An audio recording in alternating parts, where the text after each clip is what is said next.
नमस्कार मंडळी, कशा आहात तुम्ही सर्व? नक्कीच मस्त आणि मजेत असणार आहे. तर आजच्या ब्लॉगची सुरुवात सकाळपासून, सकाळचे वाजले 11:15 आणि आता मी सकाळीच ब्लाऊज कट करून शिवायला बसले. ॲक्च्युली काय झालं होतं, रात्रीच मी ब्लाऊज कट केले होते, पण त्यातले 2च कट केले आणि त्यानंतर ते पण डार्क कलरचे होते, ब्लॅक कलरचा, जो की टेबलवर तुम्हाला दिसत असेल. आणि त्यासोबत अजून एक दुसरा होता, तो होता व्हायलेट कलरचा. त्यामुळे मी रात्री स्टिच केलंच नाही. खूप जास्त प्रॉब्लेम होतो आणि डोळ्यांना काय होतं, एकदम बारकाईने पाहावं लागतं आणि डोळ्यांना खूप त्रास होतो, मग झोप पण लवकर येत नाही. त्यामुळे दोन्ही पण ब्लाऊज मी रात्री कट केले आणि तसंच ठेवलं, म्हणजे सकाळी उठून करूयात असं काहीसं नियोजन होतं. सकाळी उठून पण सुरुवातीला घरातलं काम आवरलं आणि त्यानंतर ब्लाऊजचं कटिंग केलं. काम जास्तीचं काही नाही, थोडंफार जे कपडे, त्यानंतर मग भांडी वगैरे असतात तेवढंच होतं. दुपारी हे तर जेवायला येणार आहे, स्वयंपाक वगैरे मी बनवून ठेवलाय. काल होती महाशिवरात्री, पण काल मी व्हिडिओच अपलोड केला नव्हता, तर तुम्हा सर्वांना महाशिवरात्रीच्या खूप खूप शुभेच्छा. आणि मी सुद्धा उपवास करत नाही, महाशिवरात्रीचा असो किंवा दुसरं कोणतंही. सुरुवातीला गुरुवारचे उपवास धरायचे, पण आता ते सुद्धा करत नाही, म्हणजे उपवासच पकडत नाही कोणताच. आता गुरुवार पहिल्यासारखे सुरू करूयात असं वाटतंय मला, पाहूयात. कारण की सवयच नाही राहिली उपवासाची, त्यामुळे काय होतं, मॅनेज होत नाही व्यवस्थित. आणि मग सवय लागलेली असते काहीतरी थोडंफार खायचं सारखं सारखं, मग तशीच सवय आहे मला आणि त्यामुळे उपवास मोडतो. त्यामुळे मग मी धरतच नाही. जर प्रॉपर वेनी केलं तरच चांगलं, नाही तर मग असं धरसोड करायला मला आवडत नाही. त्यासाठी स्वयंपाकामध्ये बनवले शेवग्याच्या शेंगा आणि भाकरी आणि थोडासा राईस बनवलाय आणि गोडामध्ये थोडीशी खीर बनवली आहे, जेणेकरून की यांना उपवास सोडता येईल. काय झाले ना, राम घरी गेले ना, तसं स्वयंपाकाचं रुटीन खूप बिघडलंय. दुपारी रामला असं काहीतरी गरम बनवायचं, मग त्यामुळे काय व्हायचं, रामसोबत मी माझ्यासाठी पण बनवून घ्यायची, दोघांना सेम बनवायची कधी कधी. फक्त स्पाइस लेवल जी आहे ती कमी ठेवायची, मग दोघांसाठी पण होऊन जायचं. पण आता राम नाही आणि खरं तर ना, जसा राम गेला ना तसं माझं कामच आवरत नाही. काय व्हायचं, सुरुवातीला मला असं वाटायचं की चला आता राम 2 तास झोपलेला आहे, तर पटकन 2 ब्लाऊज कट करून शिवून होतील, असं सुरुवातीचं नियोजन असायचं. पण आता माझ्याकडे वेळ आहे, नेमका कोणता टाईम कोणत्या कामासाठी लावू हेच कळत नाही. तो असताना मी 4 ते 5 ब्लाऊज आरामशीर शिवायचे रामला पाहून. पण आता काल एकच शिवलाय मी आणि त्याच्या आधी सुद्धा 1.5 ब्लाऊज शिवला आणि त्यानंतर अर्धा मग दुसऱ्या दिवशी नेक्स्ट डेला उठून शिवला, असं काहीसं. पण आज मी टार्गेट कंप्लीट करणार आहे माझं. रात्रीचे 2 ब्लाऊज आणि आज सकाळी कट केलेले 3 ब्लाऊज, असे 5ही ब्लाऊज मी शिवून काढणार आहे, कारण की काम खूप वाढते. आणि मग काय होते, मला जर काम नाही उरकलं ना, मग माझी चिडचिड होते की टायमावरती काम नाही झालं तर. आणि त्यात काही कस्टमर तर इतके विचित्र असतात, सारखं म्हणजे त्यांना फार इतकं प्रॉपर वेनी सगळं पाहिजे असतं ना, खूप जास्त गोंधळ घालतात. इथं असं झालं, तिथं तसं झालं, मग ते सारखं दिवसभर चालूच असतं काही ना काही.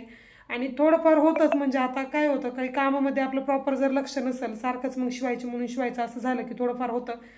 जसं राम गेला ना तसं करमतच नाही, असं म्हणायला काही हरकत नाही. तर असो, आता ब्लाऊज शिवते आणि त्यानंतर पाहूयात दिवसभराचं कसं रुटीन होते, ते सुद्धा तुम्हाला दाखवते आणि व्हिडिओ पुढे कंटिन्यू करते.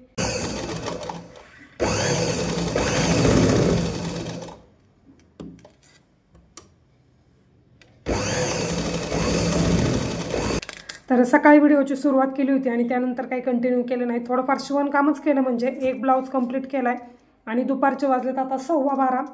1 तासभरापेक्षा जास्त वेळ मला लागला, कारण की याची जे स्लीव्ज आहे ना, ते अशा पफ स्लीव्ज म्हणजे गोपीबाई शिवायच्या होत्या. आता मी तुम्हाला दाखवतेच कशा पद्धतीने शिवले. पण त्याआधी मला तुम्हाला एक सांगायचं होतं की जेव्हा पण अशा नॉर्मल स्लीव्जपेक्षा वेगळ्या स्लीव्ज शिवायला येतात किंवा बॅक साईडचे डिझाईन करायला येते ना, त्यावेळेस खूप जास्त वेळ जातो. आणि त्यामध्ये जर असं गोपीबाई किंवा पफच्या स्लीव्ज शिवायच्या असतील ना, मग जास्तच वेळ लागतो. त्यात हा कपडा होता मार्बलचा, त्यामुळे थोडासा वेळ लागला. आणि अस्तर न लावताच मी ते पफ घेतलेला आहे, त्याची जी काही लेस होती ना बॉर्डरची, तीच अटॅच केली आहे. आता हा फक्त एक ब्लाऊज झाला आहे, 12:15 वाजलेत. त्यानंतर मग मला वाघोलीत सुद्धा जायची, कारण की मागच्या वेळेस काय झालं होतं, घाईमध्ये ना, जवळच्याच होत्या, म्हणजे तुम्हाला एक अनुभव सांगते की नेमकं कसं होतं घाई गडबडीमध्ये.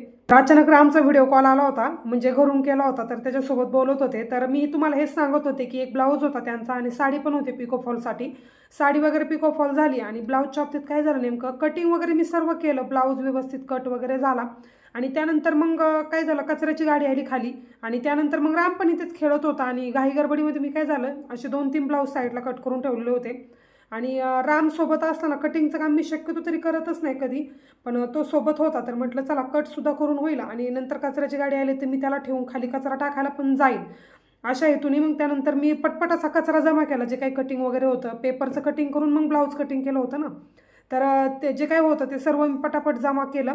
आणि त्यानंतर मग खाली कचरा टाकण्यासाठी गेले, तर वरती आल्यानंतर माझ्या लक्षात आलं, म्हणजे तोपर्यंत पण लक्षात नाही आलं, ब्लाऊज वगैरे स्टिच झाला, स्लीव्ज झाल्या, त्यानंतर फ्रंट साईड पूर्ण कंप्लीट झाली, पायपिंग वगैरे एव्हरीथिंग शुड बी डन.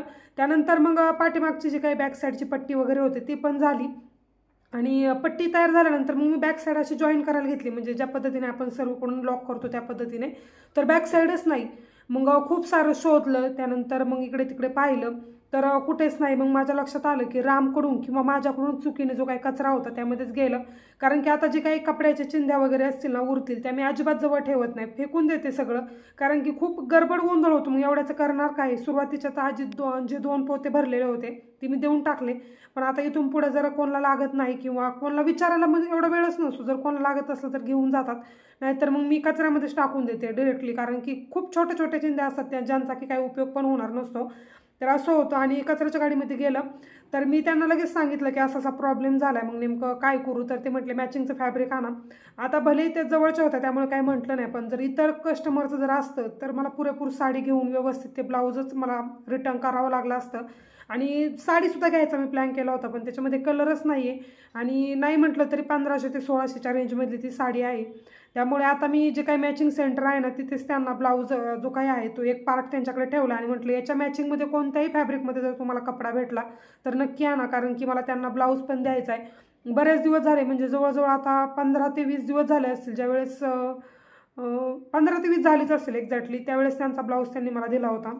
तर आता तो पण मला पूर्ण करायचा. त्यामुळे वाघुलीत जाऊन त्यांचा फोन मला काय अजून आलेला नाही. आणि त्यांच्या मागे मॅचिंग सेंटरमध्ये ते कोणाला म्हणजे एवढा टेन्शन देत बसतात ना. तर असं सीन आहे. तर ते फॅब्रिकसुद्धा मॅचिंग मला आणायला जायचं आणि त्यानंतर ब्लाऊजचं मटेरियलसुद्धा आणायचं आहे. 2 दिवसाला माझी चक्कर असतेच वाघुलीमध्ये, कारण की लेस नॉट हे ते सारखं काही ना काही संपतच असतं. तर तिकडे सुद्धा जाईन. आणि जाताना का आता रामला घेऊन जायचं नाही, त्यामुळे पटकन जाते आणि पटकन येते. त्या दिवशी लग्नाला गेले ना त्यावेळेस स्कूटीवरतीच मी स्कूटीच्या डिक्कीमध्येच सर्व माझं ब्लाऊजचं मटेरियल ठेवलं होतं जे की मला लागत होतं ते, आणि घेऊन आणि बेडशीट पण आणलं होतं जे की आधीच्या ब्लॉगमध्ये मी तुम्हाला दाखवलं. या सर्व गोष्टी घेऊनच मी घरी आले होते. तर असं होतं. तर चला आता खूप झाल्या गप्पा.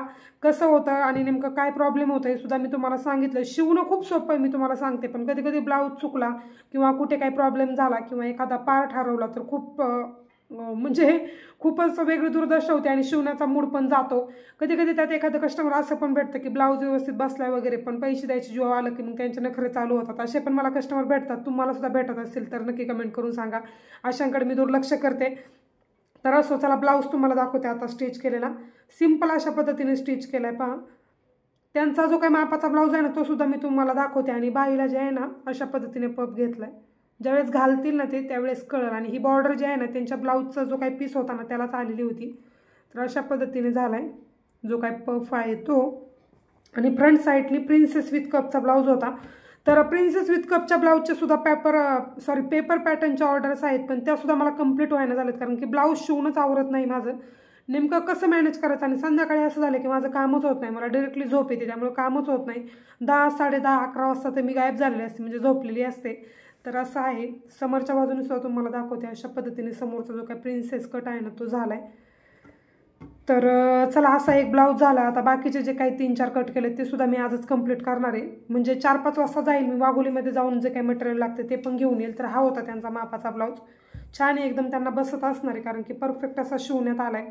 माझं कसं आहे माहिती आहे का, कोणताही टेलर वगैरे असो, म्हणजे आता सेम त्यांच्याकडे जाणारा कस्टमर आणि माझ्याकडे येणारा जर कस्टमर, म्हणजे आता असं होईल एक दिवस माझ्याकडून चुकलं तर ते त्यांना जाऊन सांगतील, त्यांच्याकडून चुकलं तर ते कस्टमर असेल ते मला येऊन सांगेल. त्यामुळे मी कोणत्याही जो कोणी टेलर असेल त्याच्या बाबतीत कधीच निगेटिव्ह कोणासमोर बोलत नाही, चांगलंच आहे असं बोलते. पण खरंच हा ब्लाऊज खूपच सुंदर शिवला. ज्यांनी कोणी शिवला असेल तो, तर त्यांनी हा मापाला दिला होता. प्रिन्सेस कटच आहे आणि हा परफेक्ट बसतो म्हटलं तर ह्या मापावरती शिवलाय. आणि मला असं वाटतं ना, जे कोणी आपल्या फील्डमध्ये असेल, मग कोणी ब्युटी पार्लरचं चालवत असेल, कोणाचं साडी सेंटर असेल किंवा कोणाचं टेलरिंगचं शॉप असेल, तर कॉम्पिटिशन ठेवायचं, पण जे काही हेल्दी कॉम्पिटिशन नसेल ना ते ठेवायचं. निगेटिव्ह अजिबात दुसऱ्यांविषयी कधी बोलायचं नाही. टेलर असो कोणी असो, जर आज एखादा कस्टमर आपलं कौतुक करत असेल तर उद्या ते आपल्याला वाईटसुद्धा बोलणार आहे. तर असं आहे. त्यामुळे कधी कोणाला वाईट बोलायचं नाही असा माझा एक जनरल हेतू असतो. आणि मी शक्यतो तरी म्हणजे कोणताही टेलर असो काही असो त्यांच्याशी माझा काही संपर्क ठेवत नाही. कारण की हे पहा, इथं काय आपलं प्रॉपर घर वगैरे नाही. यांचा जॉब वगैरे बदलला किंवा राम मोठा झाला, माझा जॉब करण्याचा प्लॅन जर ठरला तर आम्ही हे लोकेशन सोडून दुसऱ्या ठिकाणी जाऊ, असं पण होईल. तर ह्या सर्व गोष्टी आहेत. तर चला खूप सारे बोलले, आता दुसरा ब्लाऊज घेते आणि पटकन स्टिच करते आणि त्यानंतर मग कसं होते सर्व रुटीन तुम्हाला दाखवते. जेवण वगैरे झालेलं आहे. लापशी बनवली होती मी जसं की तुम्हाला सांगितलं. तर हा ब्लाऊज झालाय आणि आता नेक्स्ट ब्लाऊज घेऊया। आज तर मी ठरवलंच होतं जेवढे पण कट केलेले ब्लाऊज आहेत तेवढे स्टिच करायचेच असं चॅलेंज घेऊनच मी मशीनवर बसले होते। त्यामुळे पटपट असं काम चालू होतं। 3 ब्लाऊज झाले, त्यानंतर चौथा हाफ झाला आणि त्यानंतर मग एक कस्टमर आले, म्हणजे मैत्रीणच होत्या। थोडा वेळ गप्पा झाला, थोड्या वेळ कशाचं 15-20 मिनिटं आमच्या गप्पा चालल्या होत्या। त्यानंतर चहा वगैरे बनवला आणि नंतर ठरवलं की चला आता वाघोलीत जाऊन येऊयात, कारण की त्या पण गेल्या आणि त्यानंतर मग त्यांना म्हटलं की मला वाघोलीत जायचं आहे।